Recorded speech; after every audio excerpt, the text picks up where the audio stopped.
Boa tarde a todos, obrigado pela presença. Já estamos com mais de 50 usuários na sala. É muito bom saber que o curso, né, que foi tão concorrido lá no começo, ele mantém um público bem elevado, assim. Eu fico muito feliz com isso. É bom saber também que a gente tem diversos jovens e não tão jovens, e profissionais, e pesquisadores, e estudantes, enfim, um público muito amplo na área de energia solar fotovoltaica, em especial na área de pesquisa, né? Então, eu tenho recebido muitas comunicações aí de vocês e tenho visto que a área de pesquisa nessa área no Brasil tá bem rica e, com certeza, a gente espera que nos próximos anos ela cresça ainda mais. E esse é um dos objetivos desse curso, né? É fundamentar vocês aí com a parte teórica e a parte prática, infelizmente, fica a desejar, né? Até pelo fato de a gente não poder se encontrar presencialmente. Quando eu dou esse curso, geralmente tem uma parte prática envolvida. Mas, enfim, quando isso tudo acabar, eventualmente a gente pode combinar para quem estiver aqui nas nossas proximidades, ou quem estiver em outros lugares do Brasil. Eu conheço também muitos professores de institutos federais, universidades federais também, eventualmente podem abrir as portas para que vocês façam uma visita técnica ou algo do tipo. Muito bem, gente. Então, na aula de hoje, no nosso encontro presencial de hoje, a gente vai começar a discutir as células fotovoltaicas, né? É a nossa aula 6. Então, lá no YouTube, lembrando na nossa metodologia, as aulas todas estão no YouTube e, a princípio, a nossa ideia é que vocês estudem elas antes de vir para cá, né?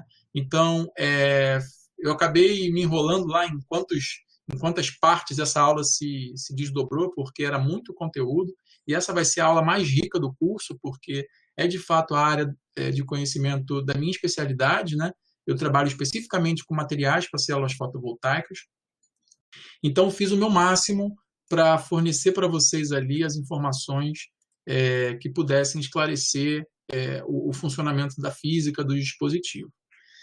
Muito bem, gente. Um aviso é que os vídeos já estão no YouTube. Os vídeos da aula 6, faltam só 2 vídeos que já foram gravados, eu estou editando eles, e provavelmente hoje à noite ou até no final de semana, final da semana, eu já consigo postar no YouTube. E esses vídeos todos da aula 6, que se não me engano vão ser mais de 6 vídeos, eles vão dar subsídio às nossas discussões de hoje. Segunda-feira, dia 5, não se esqueçam, tem um encontro presencial às 16 horas, 4 horas da tarde. Então, um aviso importante aqui para todo mundo. Segunda-feira, a gente tem um encontro síncrono aqui nessa plataforma, às 16 horas. E aí, na sexta-feira da semana que vem, dia 9, a gente finaliza essa aula. Então, eu separei 3 encontros síncronos para que a gente pudesse discutir bastante sobre esse tema, tá?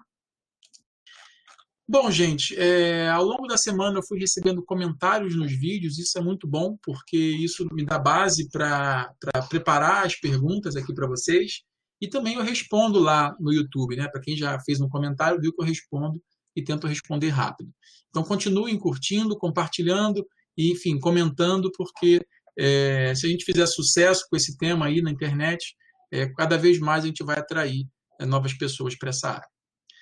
Muito bem, então, entrando na nossa aula de hoje, nosso encontro de hoje, eu vou separar vocês para esse primeiro bloco de discussões, né? Falar um pouco sobre curva IV, sobre a operação da curva IV nos diversos quadrantes.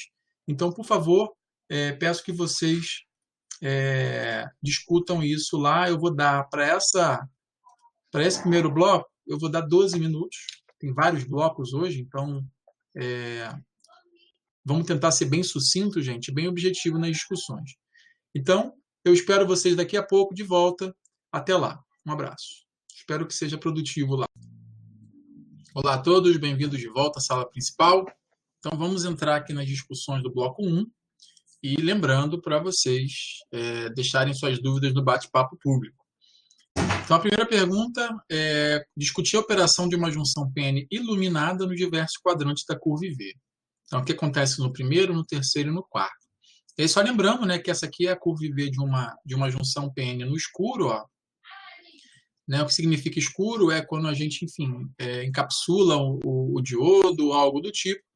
E aí, se você consegue iluminar ela, né, se a luz consegue entrar na junção PN, ela é alterada, né, ela é transladada por um fator IL aqui para baixo, e a curva iluminada passa a preencher o primeiro, o terceiro e o quarto quadrante, né? Bom, o primeiro quadrante ele tem corrente e tensão positivas. O produto de corrente e tensão é potência, a gente sabe, né? Então, potência positiva significa que o dispositivo consome energia. Então, eu preciso aplicar uma tensão para ter uma corrente no dispositivo, tá? Isso tanto no escuro como iluminado. É claro que eu não consigo acessar essa área aqui aplicando tensão. A gente já vai discutir daqui a pouquinho que a própria iluminação gera a curva no quarto quadrante. Só que essa parte aqui da curva pode ser acessada única e exclusivamente quando o dispositivo está sendo usado como consumidor. Então, você precisa aplicar uma tensão, né, para atingir essa faixa aqui da curva IV.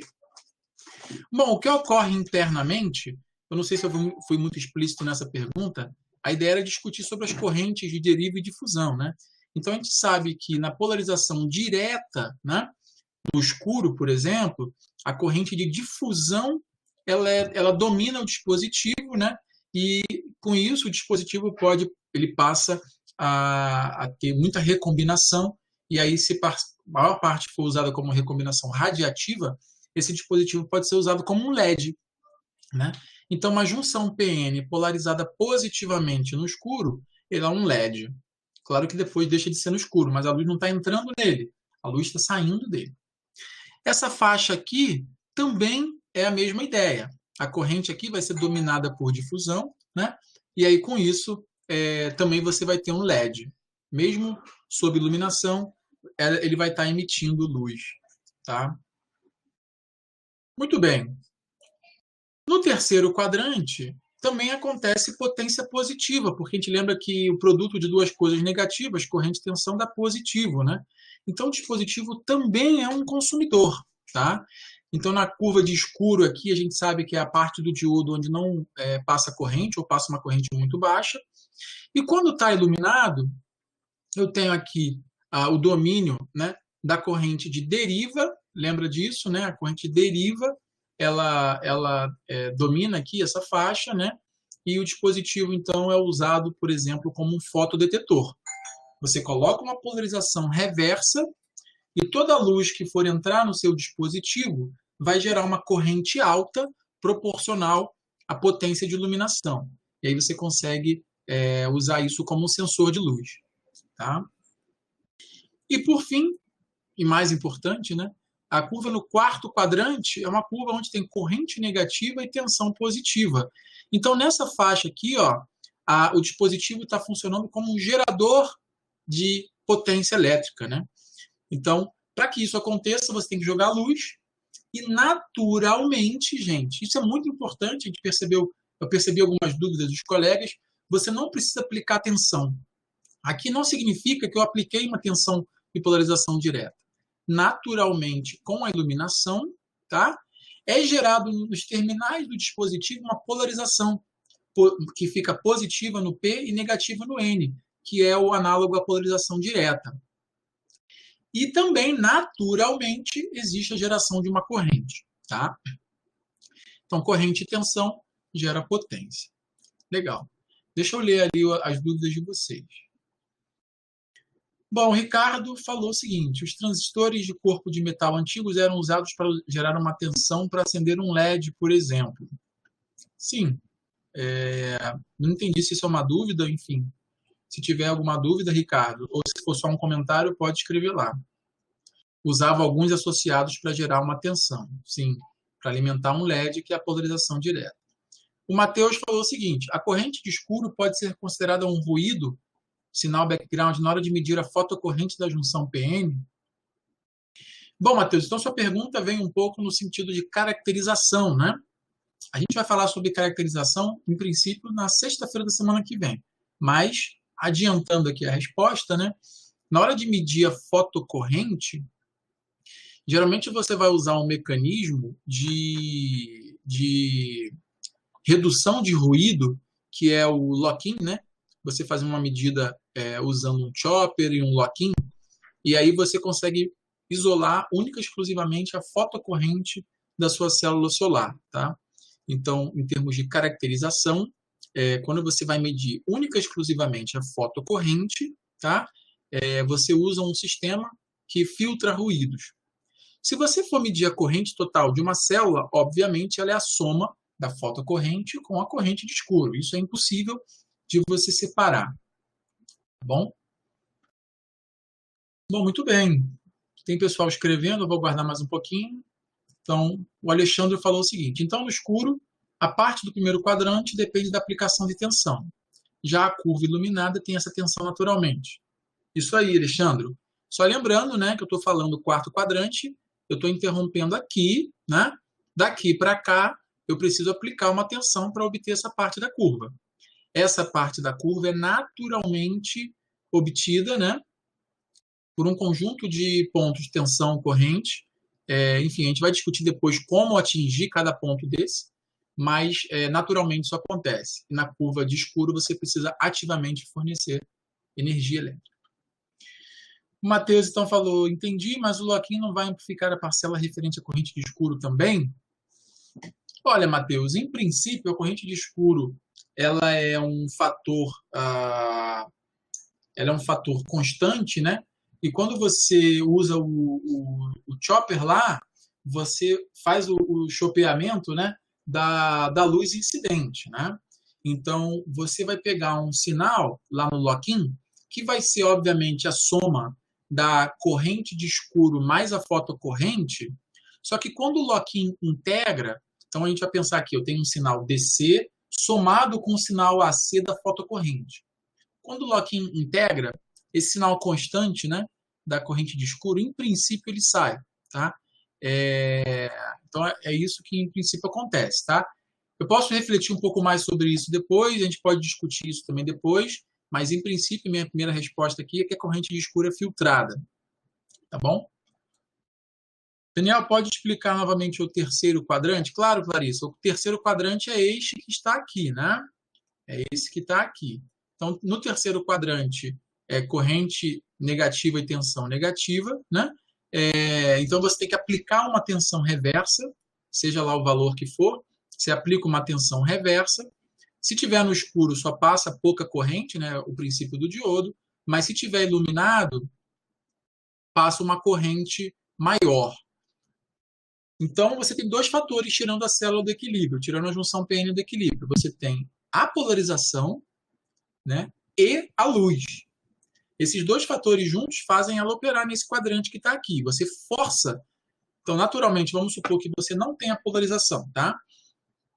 Você vai lá e joga luz. Naturalmente, ela vai vir para o quarto quadrante. Para você operar no terceiro quadrante, você tem que forçosamente aplicar uma tensão reversa na célula, tá? É o que os fotodetectores fazem. Não sei se eu fiquei claro ou se eu expliquei igual a antes, né? Às vezes tem isso, né?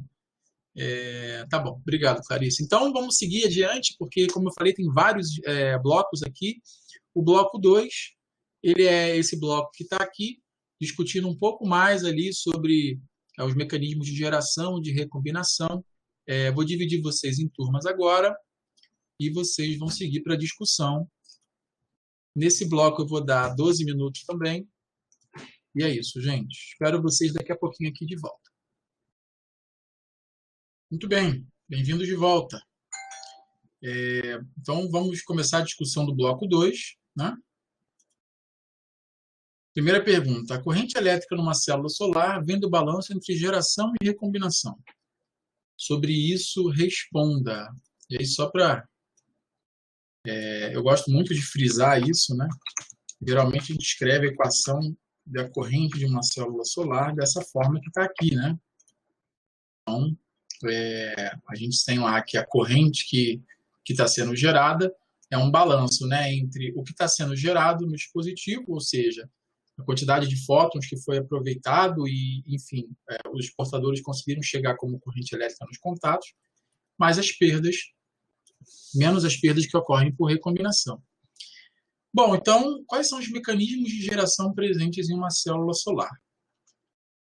Existem, na verdade, estou falando, obviamente, da célula solar iluminada. Existem dois mecanismos principais de geração, né? Existe a geração que acontece por conta da luz, né? Então, eu tenho a luz do Sol entrando no dispositivo, gerando portadores, né? Pares elétron-buraco. Deixa eu tentar colocar aqui um slide. Não lembro se tem nesse comecinho aqui desses slides. Bom, então aqui, né, está representado esse processo. Então, os fótons solares chegam, geram aqui na célula, né, ao longo do dispositivo, uma quantidade de pares elétron-buraco. Então, esse é o primeiro mecanismo de geração. Tá? Existe um outro mecanismo de geração, que é a geração térmica. Né? Então, a gente sabe que espontaneamente são gerados pares elétron-buraco no dispositivo, ao longo do dispositivo, por conta da promoção de elétrons da banda de valência para a banda de condução. A comparação entre essas duas quantidades é tal que a geração solar, para a intensidade que o Sol tem na Terra, ela é muito maior do que a geração térmica. Então, quando a gente vai fazer os cálculos, geralmente a gente despreza a geração térmica. Tá? Então, a geração é esse processo onde tem a absorção dos fótons, geração dos pares elétron-buraco. Né? Para eles contribuírem para a corrente, a gente sabe que os buracos têm que ser encaminhados para o lado P, os elétrons para o lado N, eles têm que ser separados. Então, o primeiro mecanismo é a absorção, o segundo mecanismo é a separação.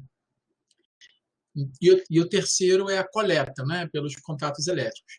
Então, geralmente a gente diz, né, que uma célula solar depende desses três fatores.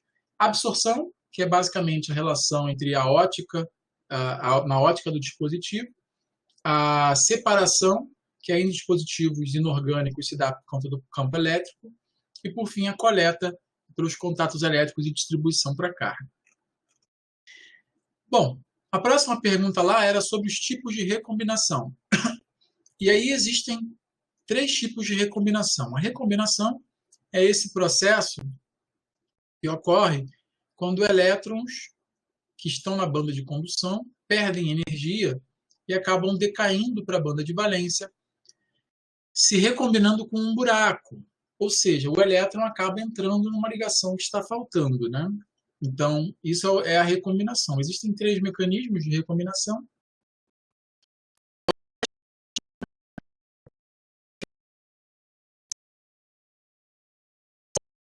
Radiativo, essa energia é liberada na forma de um fóton. A gente representa um fóton assim, né? E esse fóton vai ter uma energia muito bem específica, né? Que é a energia do gap do material. Tá? Então, esse é o primeiro mecanismo de recombinação.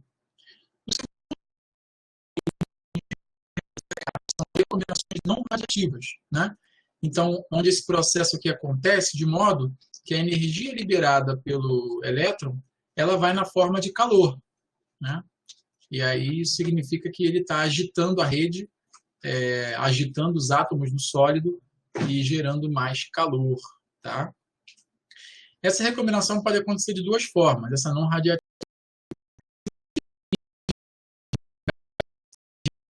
pode ter esse tipo de níveis de energia. Eles são causados, por exemplo, por defeitos, né?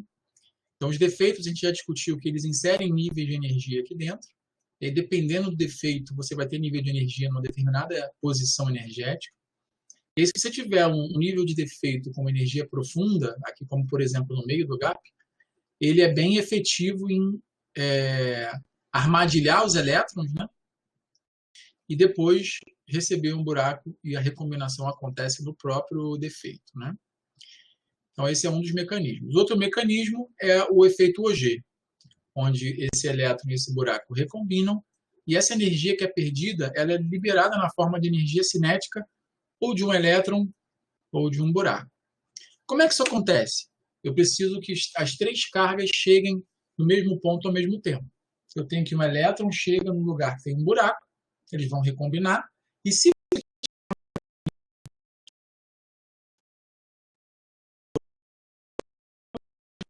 esses portadores ganharem essa energia na forma de energia cinética. Aí, por que isso vira calor? Porque a gente lembra que uma vez que o elétron está aqui em cima, ou o buraco está aqui embaixo, ele vai diminuindo os níveis de energia aqui, dando ricocheteadas na rede, e essa energia é toda perdida na forma de calor. A mesma coisa acontece aqui. Então, são esses os mecanismos de geração e de recombinação. Deixa eu ver o bate-papo aqui.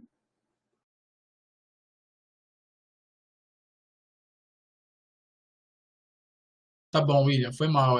Bom, eu não tenho muito como resolver isso, o problema aí que você cai, né? Bom, vamos ver como pode fazer, mas da próxima vez, vê se acontece a mesma coisa, tá?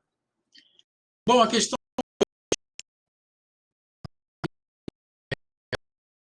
superior da célula, então estou pensando na interface com o ar, né? O fóton chega, entra, e aqui dentro tem os materiais da célula, né? Então a luz está entrando e a luz vai sendo absorvida ao longo do dispositivo. Os fótons são absorvidos. Papapá. A curva de geração G de X está apresentada no gráfico abaixo, essa curva verde que está aqui. Discuta sobre o aproveitamento dos fótons absorvidos.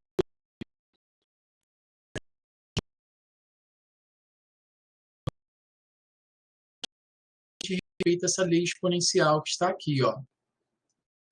É a lei de Beer-Lambert, ou Lambert-Beer, enfim, tem gente que chama de um jeito ou de outro. Então, geralmente, lá perto da interface frontal, na superfície frontal, desculpa, você tem a geração de muitos portadores, e mais para dentro no dispositivo, você acaba vai reduzindo a quantidade de portadores ao longo do dispositivo. Tá? Bom, como esses portadores são aproveitados? A gente sabe que existe a separação, então, se eles são separados, eles são aproveitados integralmente, 100% dos pares elétron-buraco que são gerados e separados são aproveitados 100%.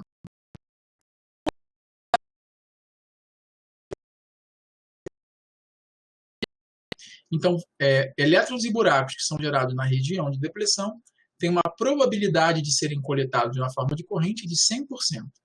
Isso aqui, ó, é 100%. E os outros, professor? Então, só esses aqui são aproveitados? Não. Eu vou ter também uma parcela de pares que estão aqui e aqui, que podem difundir, né, e chegar até a sua região de depressão. Uma vez na região de depressão, eles são separados. Então, é muito importante saber o comprimento de difusão do seu portador, por exemplo. Então, você faz uma célula que tenha um comprimento de difusão. Então, geralmente, aqui, ó, a espessura dessas camadas iniciais da frente, ela tem que ser menor, né? A espessura tem que ser menor do que o comprimento de difusão ou do elétron ou do buraco. Né? Por quê? Porque você quer que o seu elétron ou buraco consigam chegar aqui para se separar.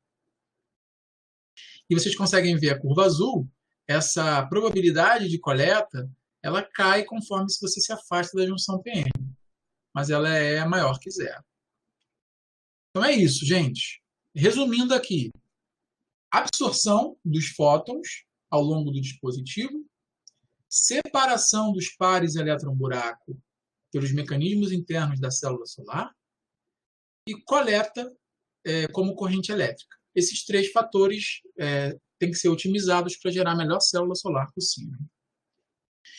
A Lisandra perguntou, isso quer dizer que depende do gap? Sim, essa taxa de geração só vai ser maior que zero para fótons com energia acima do gap. Tá? Isso aqui é uma generalização aqui para um comprimento de onda. Então, essa curva que está aqui, ó, é um G de X e de lambda. Para cada comprimento de onda, você vai ter um poder de penetração, um comprimento de penetração diferente. Então, pode ser, aqui eu vou mudar de cor, pode ser que a curva G de X com um outro comprimento de onda, ela faça isso. Geralmente para comprimentos de ondas menores, energia maior. E aí, para energias menores, a taxa de geração faz isso. Elas são absorvidas mais no fundo, tá? Então, sim, depende do gap. Aqui eu estou falando só dos fótons que são aproveitáveis pelo gap, tá? Aí ela pergunta, mas a probabilidade de 100% não é considerando uma situação ideal? Não. Os fótons que são absorvidos na região de depressão é 100%. Eles geram pares elétron-buracos e esses pares, 100% desses pares são separados. Tá?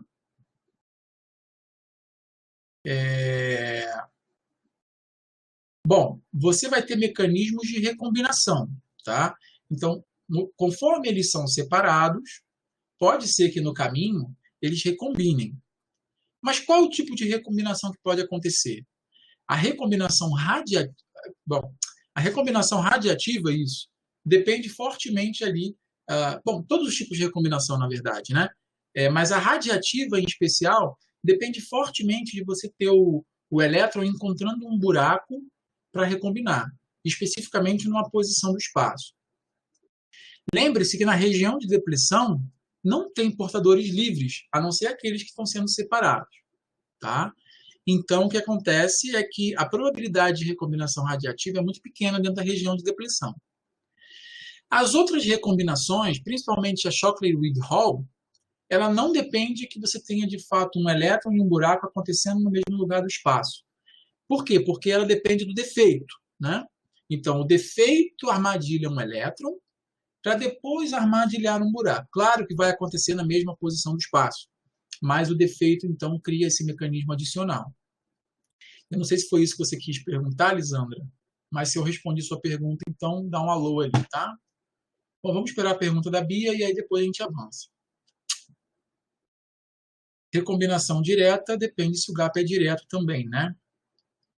Bom, também pode acontecer recombinação direta num semicondutor de gap indireto, tá?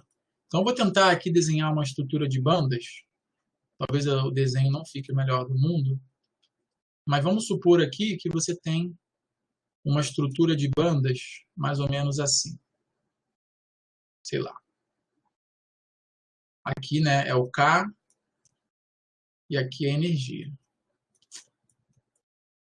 Esse é um semicondutor de tipo indireto, né? Porque a transição de menor energia é essa que está aqui e ela está desalinhada em K. Tá? Ou vice-versa, né? Se você estiver recombinando. Só que, Bia, essa recombinação ela também é possível. Tá? E essa seria uma recombinação do tipo direto. Né? Essa recombinação que acontece aqui é do tipo direta, né? Porque está alinhado em K. Então, a probabilidade disso acontecer depende da quantidade de portadores que você tem distribuídos nesses níveis de energia. Tá? Mas é possível. Então, recombinação direta depende se o gap direto também? Não necessariamente. Você também vai ter recombinação direta numa proporção muito menor num semicondutor de gap indireto. Só que a probabilidade de acontecer isso é pequena, por quê? Porque os elétrons todos tendem a ir para o mínimo, né, da banda de condução. Então tem pouco elétron lá no seu mínimo local, enfim, para recombinação direta acontecer. Bom, Martiane está escrevendo, interessante. Valeu, Martiane. Então vamos lá. Bloco 3, vamos correndo aqui. Deixa eu ver quantos blocos tem. São 6 blocos, gente. Então a gente não está nem na metade ainda, já estamos na metade da aula. Esse aqui vai ter que ser um pouco mais curto. Discussão sobre as figuras de mérito, gente. Então a ideia aqui é que vocês discutam o que é JSC, VOC, Fill Factor, eficiência, e discuta aqui mecanismos, né, dentro do dispositivo influenciam esses fatores. Bom, já fiz o convite aí para as salas de apoio. Boa discussão. Até já. Olá, bem-vindos de volta. Vamos ao bloco 3. Então, da curva IV de uma célula solar se extraem as suas figuras de mérito. Sobre isso, responda: o que é JSC, o que é VOC, o que é Fill Factor, o que é eficiência. Além disso, né, que fatores do processo de geração influenciam nessas grandezas. Vou abrir aqui os slides, né, dos vídeos anteriores.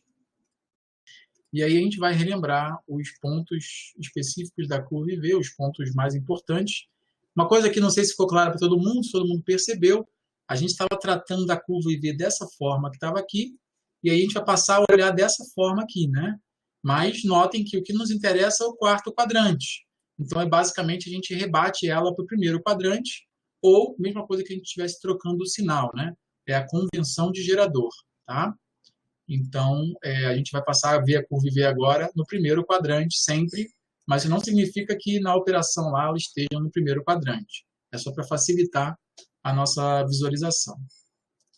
Bom, corrente de curto-circuito, ISC, e aí alguns podem ter ficado confusos. O que é JSC, né? JSC é a densidade de corrente. Então, ó, JSC é igual a ISC dividido pela área. Tá? Geralmente, a gente usa JSC para tratar de dispositivos diferentes. Por quê? Porque você pode comparar eles, né? Se você tiver um dispositivo com 10 centímetros quadrados de área e outro com 20 centímetros quadrados de área, a corrente deles é muito diferente, né? Então, você geralmente normaliza, né? Você divide todo mundo pela área para você saber qual é a geração para cada centímetro quadrado. E aí isso é igual, vamos dizer assim, né, para qualquer célula que você estiver comparando, né? Então, a ISC, ela é a corrente de curto-circuito, né? Short Circuit Current. Ela é a corrente para tensão igual a zero. Ou seja, ela é a corrente máxima que o seu célula solar vai estar fornecendo, né, naquela condição de operação. Mas não quer dizer que é a corrente máxima que pode ser aproveitada, né? Se você tiver uma condição de iluminação diferente, a ISC vai ser diferente. VOC é a tensão de circuito aberto, Open Circuit Voltage, né? É a tensão para quando a corrente é zero. Daí, é essa tensão que está aqui embaixo. Fill Factor, é a tensão máxima do dispositivo naquela condição de operação. Bom, quando a gente pega e olha a curva de potência, e aí muitos se confundem com essas curvas, tomem cuidado, quando vocês têm duas curvas no mesmo gráfico, é claro que eles não necessariamente estão no mesmo eixo, né, na mesma escala. Então, a curva IV, que é a curva vermelha, ela está sendo lida aqui no eixo Y da esquerda. E a curva de potência, que é a curva azul, ela está sendo lida na direita. Geralmente se faz uma setinha assim, para você dizer onde cada uma delas é lida. Bom, então a gente vai reparar que existe um ponto de potência máxima. Eu não vou... um ponto de potência máxima, né? E aí, você quer que a sua célula solar opere nesse ponto. E aí, como ela vai operar ali, eu não vou discutir agora, porque é pergunta do outro bloco, tá?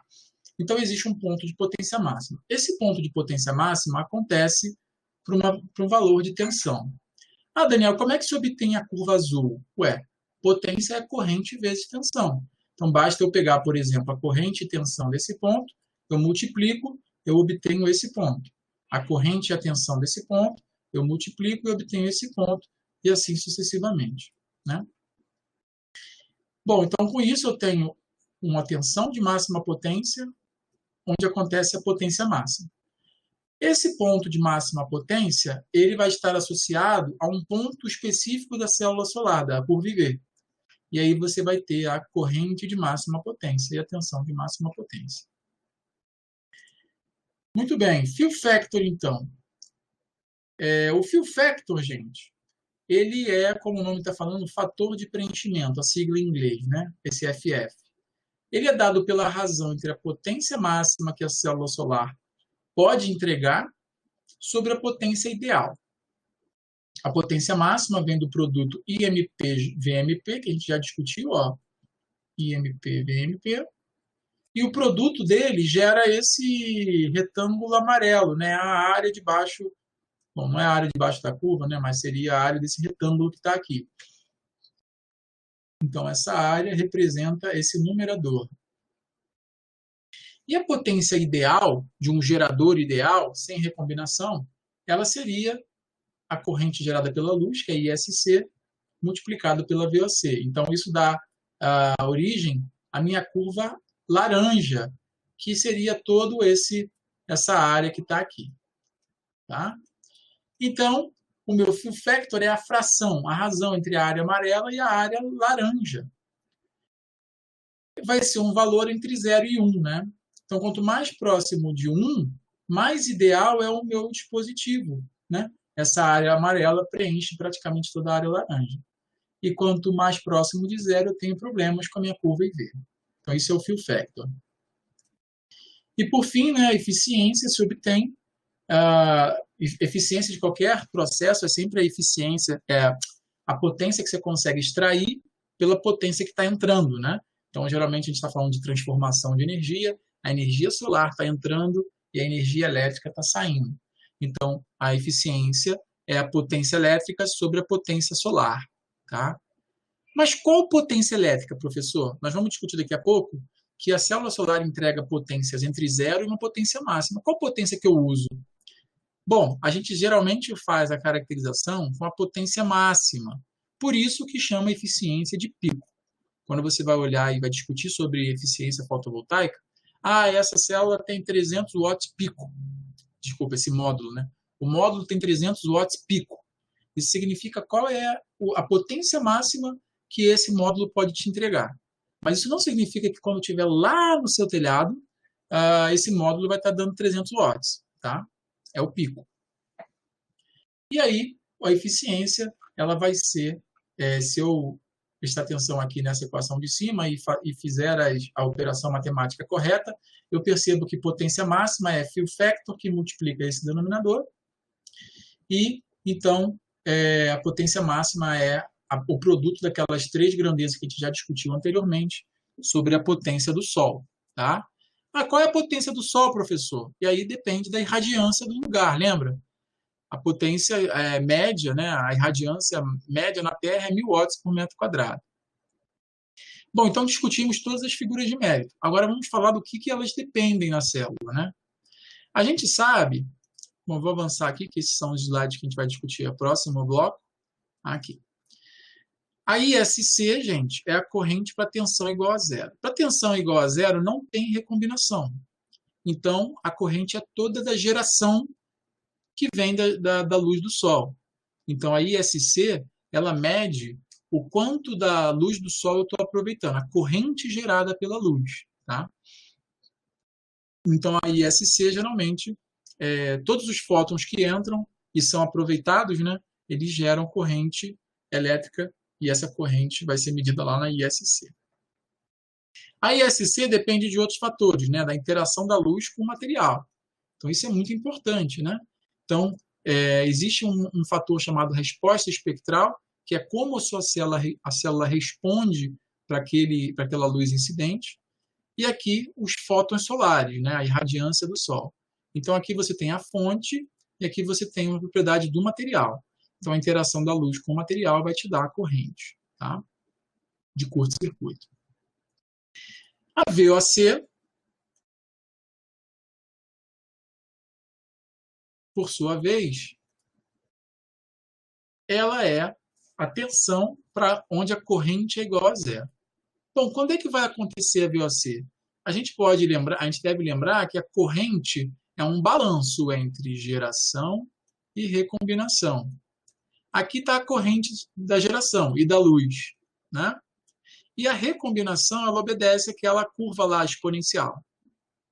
Então, percebam que vai ter um ponto, que é esse ponto que está aqui, onde a corrente da luz é igual à corrente de recombinação. E aí a corrente vai zerar, né? É aqui que acontece a VOC. Então, percebam que quanto maior a corrente de recombinação, vamos supor que o mecanismo faça aumentar a recombinação, essa VOC vai acontecer antes, quer dizer, desculpa, esse encontro vai acontecer antes, e a sua VOC vai ser menor. Então, a VOC ele é fortemente dependente das recombinações que acontecem no material. Então, aqui, a gente consegue perceber, né, quando eu substituo I igual a 0 nessa equação, então basta eu matematicamente, né, isolar aqui a tensão, a gente consegue demonstrar que a tensão, ignorando esse fator 1, ela é aproximadamente igual a esse fator térmico, e aqui o logaritmo da razão entre a corrente de iluminação e a corrente de escuro. Então, é uma briga né? Olha que interessante, a VOC é uma briga entre a luz e a recombinação. Quanto maior a luz que entra, maior a VOC. Quanto maior as fontes de recombinação, as taxas de recombinação, menor é a VOC. Então, por isso que a gente diz que a VOC é altamente dependente das taxas de recombinação. O fill factor, por sua vez, por último, né, ele é altamente dependente das resistências parasíticas. Então, o fill factor, que é aquele fator de preenchimento ou fator de forma, tem muita gente que chama de fator de forma, ele tem a ver com a forma da curva. Ó, né? Se a curva está menos quadradinha, ele vai apresentar uma redução. Então, ó, percebam que a curva vermelha que está aqui tem a mesma ISC da curva azul, que é a curva ideal, tem praticamente a mesma VOC, que é a curva ideal, mas o fill factor é alterado. Tá? Então, as resistências influenciam no seu fill factor. Então, por fim, a eficiência, que é um produto, né, entre fill factor, ISC e VOC, ela é impactada por tudo isso que a gente acabou de discutir. Bom, então, não tendo perguntas, eu vou avançar. Próximo bloco aqui, o bloco 4, fala sobre potência. Uma célula solar pode entregar potências entre 0 e um valor máximo PMP. Sobre isso, responda: como é possível acessar todos os valores de potência e qual é o ponto de operação ideal de uma célula solar? Depois discuta a potência nesses pontos específicos. Então, vou separar vocês em grupos agora. Espero que vocês tenham uma discussão bem calorosa e proveitosa. 10 minutos, gente. Até mais. Valeu. Muito bem, pessoal. Bem-vindos de volta. Bloco 4. Então, agora a gente vai falar sobre as potências, né? Uma célula solar pode entregar potências entre 0 e um valor máximo PMP. Sobre isso, responda: como é possível acessar todos esses valores de potência? Isso é uma dúvida muito comum, gente. Isso, às vezes, as pessoas nem sabem que isso acontece. As pessoas acham que simplesmente ligam a célula solar ou o módulo solar e ele vai entregar aquele valor de potência que está escrito lá atrás do módulo. Isso não é verdade, tá? A potência que está escrita lá no módulo, quando você compra um módulo de 300 watts pico, o nome está falando. Você está comprando um módulo que pode te entregar até 300 watts naquelas condições de caracterização padrão. Tá? Vamos olhar aqui essa curva. Não vou nem abrir os slides da aula, porque essa curva aqui já me ajuda. Percebam o seguinte: para a gente obter a curva de potência, como eu falei anteriormente, basta multiplicar a corrente e tensão. Para esse ponto que está aqui, corrente é ISC, mas a tensão é 0. E a potência, então, é 0. Para esse ponto aqui da curva vermelha, a tensão é VOC, mas a corrente é 0. Logo, a potência é 0. Para qualquer valor aqui no meio, eu vou ter um valor diferente de 0 de I e V. Logo, existe até um teorema matemático que prova que isso aqui vai ter que... se você tem 2 zeros, 2 raízes, necessariamente existe no mínimo um ponto de máximo dentro desse intervalo. Então, isso acontece, de fato, aqui, né? Então, é o ponto de potência máxima. Só que se sua célula estiver trabalhando numa condição de operação em que ela seja forçada a ter uma tensão diferente, como, por exemplo, esse ponto aqui, vamos chamar de V1, ela vai funcionar com esta potência que está aqui, muito abaixo da potência máxima esperada por aquela célula ou por aquele módulo, né? Então, o que acontece é o seguinte: como é que a gente faz para acessar os diferentes pontos da curva IV? Para quem assistiu a aula, vai ver lá que isso depende da resistência da carga, da resistência elétrica da carga. Então, quando eu tenho uma carga, pensando aqui no resistor ôhmico, né? Vamos supor aqui que a carga tem uma curva IV, como essa rosa que está aqui. Obviamente, se ela tem essa curva IV, a resistência que ela oferece, né, ela vai ser a resistência V igual a RI, então R é V sobre I, né? Então, é V sobre I. Então, eu vou ter aqui o inverso, né? O inverso do coeficiente angular. Deixa eu escrever isso aqui de novo.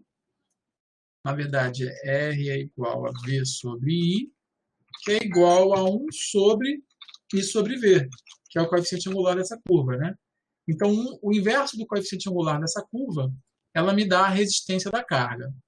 E aí, naturalmente, essa curva de resistência vai cruzar a curva IV da célula.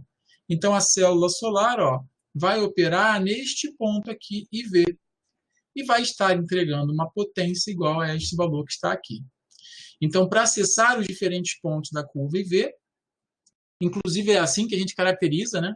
Para traçar essa curva IV, a gente vai colocar a célula numa carga de resistência variável e eu vou acessar os diferentes pontos da curva IV, mudando a resistência da carga. Tá?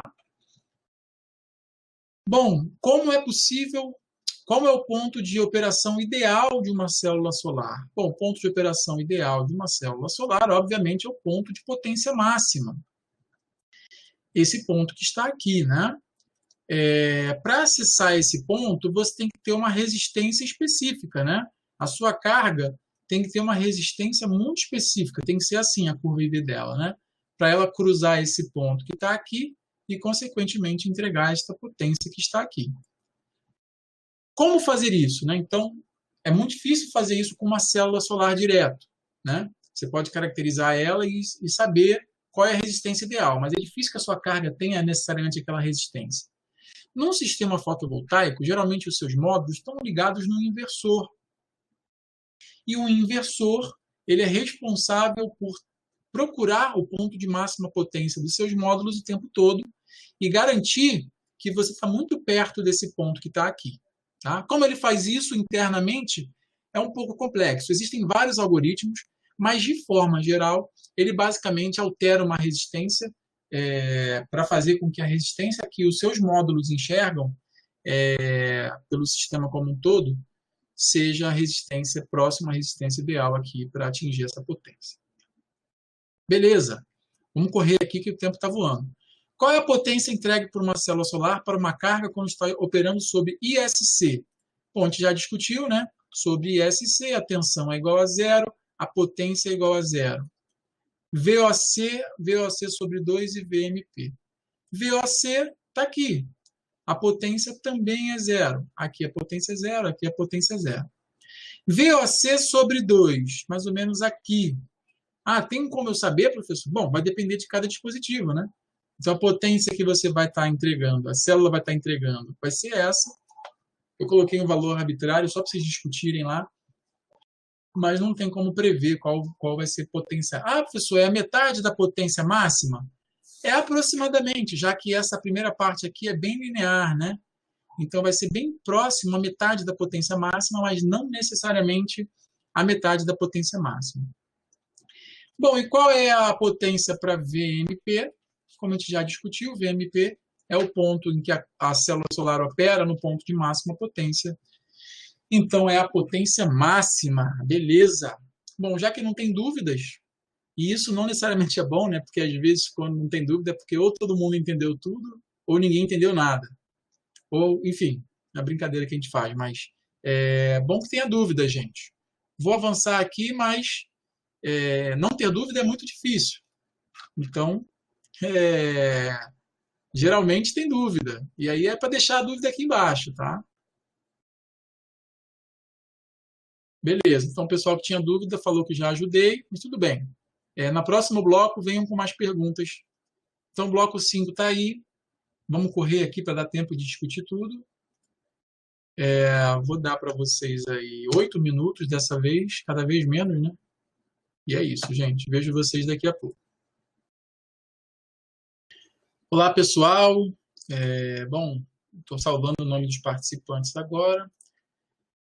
Bloco 5. A figura ao lado representa as curvas IV de um dispositivo ideal, né, em azul, e o real em vermelho. Sobre as perdas que existem, responda. O que ocorreu para que a inclinação mudasse na região 1 e o que aconteceu para que a inclinação mudasse na região 2? Né? Na verdade, aqui ela aumenta, né? Desculpa, aqui eu errei. Deveria colocar mudasse, mas tudo bem. Então, as inclinações são alteradas, como vocês conseguem ver, e discutir os impactos nas figuras de mérito. Bom, para quem estudou a aula lá, né, ou viu os vídeos no YouTube, isso aqui acontece geralmente, né, essa redução no coeficiente angular para as correntes próximas a ISC, acontece por conta de uma redução na resistência em paralelo. E essa alteração aqui, né, o coeficiente angular aqui diminuir, próximo a correntes igual a zero, ou seja, próximo de V igual a VOC, acontece por conta de uma resistência em série alta. Ou seja, quando você tem perdas por resistência no seu dispositivo. Indo lá para a aula, né, para os slides da aula, é justamente aqui, né, aqui tem uma discussão bem interessante, onde a gente mostra matematicamente, para quem tiver interesse ali, ó, dá uma olhada, né, onde eu analiso a derivada da função, né, faço a derivada da função e analiso por limite com i tendendo a zero, ou seja, para essa região que está aqui. E é possível mostrar, então, que essa derivada tende a menos 1 sobre RS. Ou seja, ela é inversamente proporcional à resistência em série. Então, quanto maior a resistência em série, menor é essa inclinação, né?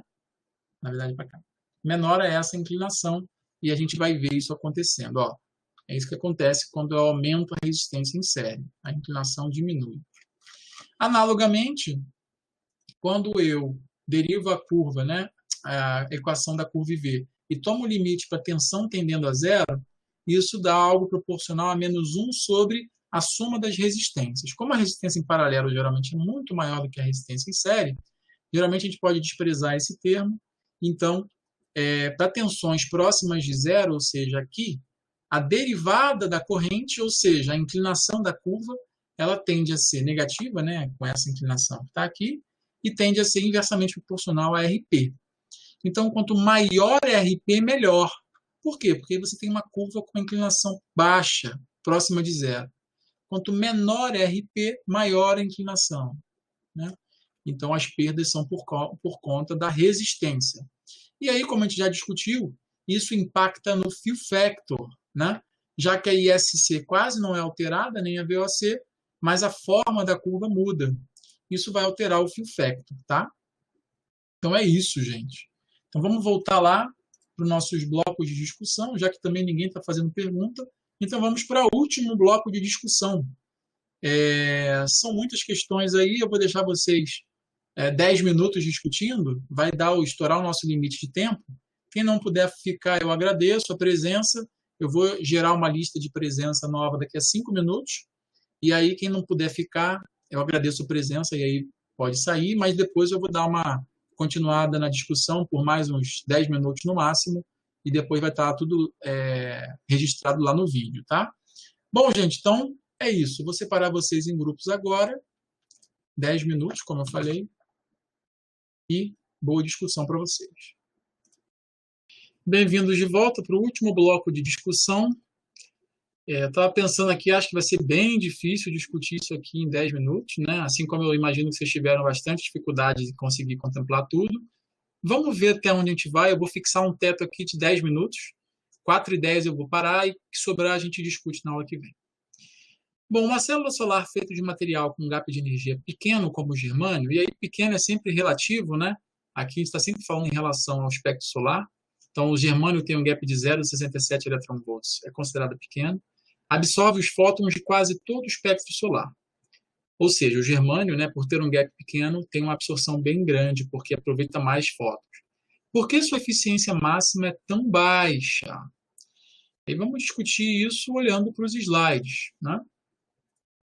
Então, vamos aqui agora ver a influência da energia do gap.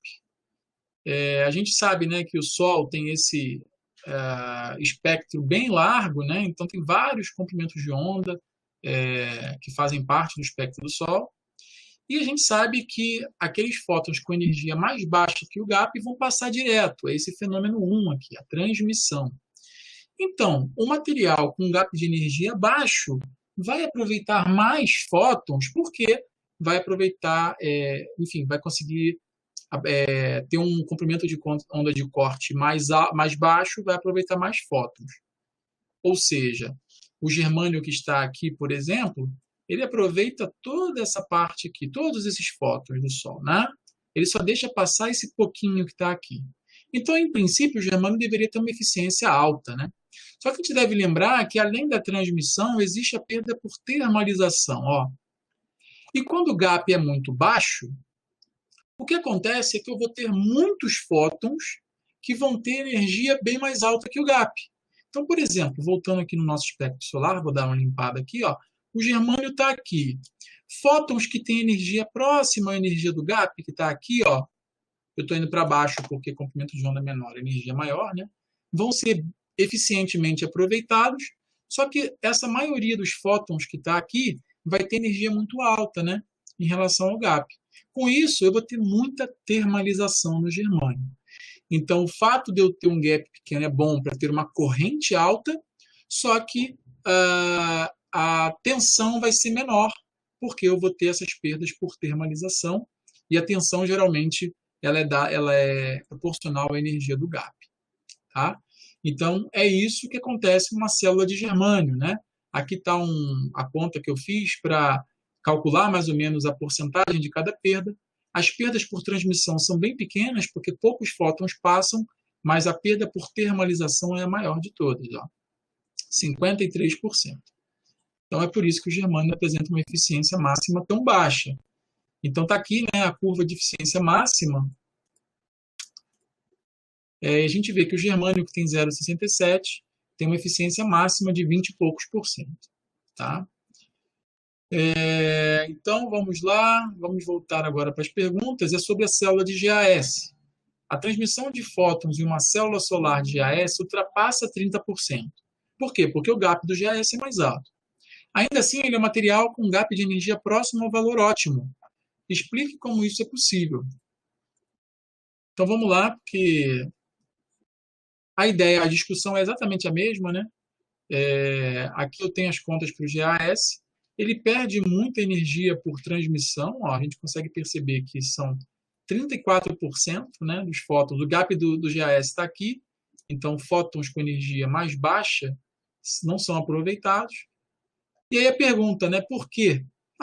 A resposta é que é um balanço, né, entre a corrente ser mais alta ou mais baixa, e aí a corrente mais alta vai ser quando o gap for menor, mas a tensão de um gap menor vai ser mais baixa. Então, é essa relação entre corrente e tensão que vai ser importante para a eficiência final.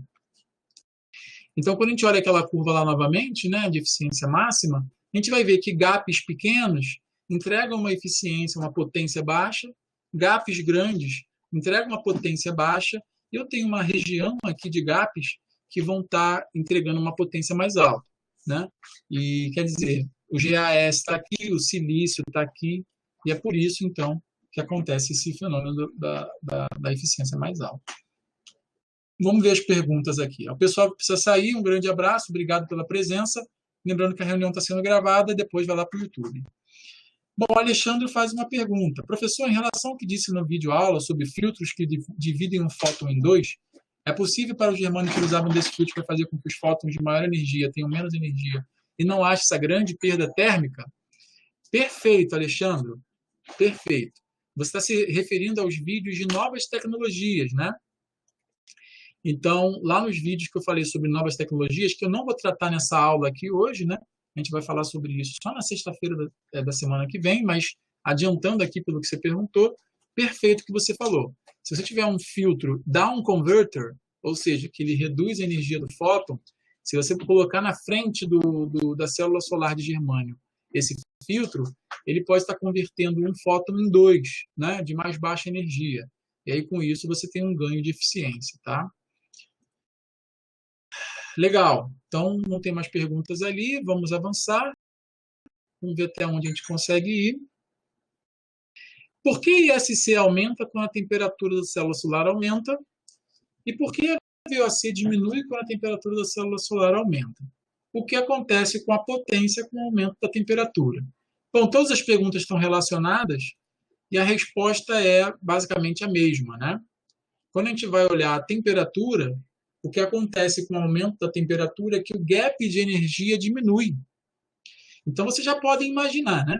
Em relação a toda a discussão que a gente fez, um gap menor faz com que mais fótons sejam absorvidos, né? Corrente aumenta. Ao mesmo tempo, um gap menor faz com que a VOC seja mais baixa. Então, a VOC diminui, né? em relação ao aumento da temperatura. Bom, eu mostrei aqui nas aulas, né, o motivo físico, lá tem as equações, eu não vou abordar isso agora, mas eu mostrei uma curva IV do módulo fotovoltaico. Aqui é um módulo, mas vale a mesma coisa para a célula, tá? Mostrando que se você aumenta a temperatura, ó, a curva vermelha é a padrão, tá com as setas representadas aqui. A cinza, claro, é um aumento de temperatura de 20 graus e a laranja um aumento de 40 graus. Olha quanto a VOC diminui, ó. É bem alta a redução da VOC. E a corrente aumenta. Mas a corrente aumenta pouco, né? Quando a gente leva tudo isso em consideração, a ISC aumentou, a VOC diminuiu, o que importa para a eficiência é o produto dos dois. Naturalmente, dá para perceber que a VOC vai ter um fator dominante e vai fazer com que a potência diminua. Aqui tem a curva de potência em função da temperatura, gente. Olha só. Então, para várias tecnologias, né, a gente percebe que a potência ela tem esse caráter linear com a temperatura, com coeficiente angular negativo. Ou seja, a potência diminui conforme a temperatura aumenta por conta dos dois fatores que a gente acabou de discutir. Aqui tem os coeficientes térmicos, né, mostrando que para silício cristalino é a maior perda de todas, tá? Bom, é isso. Acho que eu consegui terminar a tempo. Nosso teto estourou agora, mas acabaram as perguntas dos slides.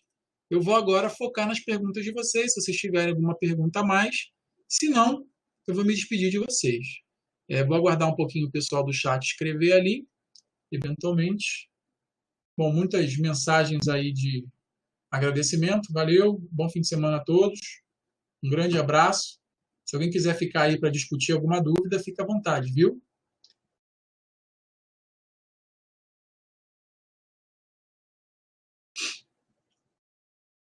Bom, então eu vou encerrar o vídeo por aqui.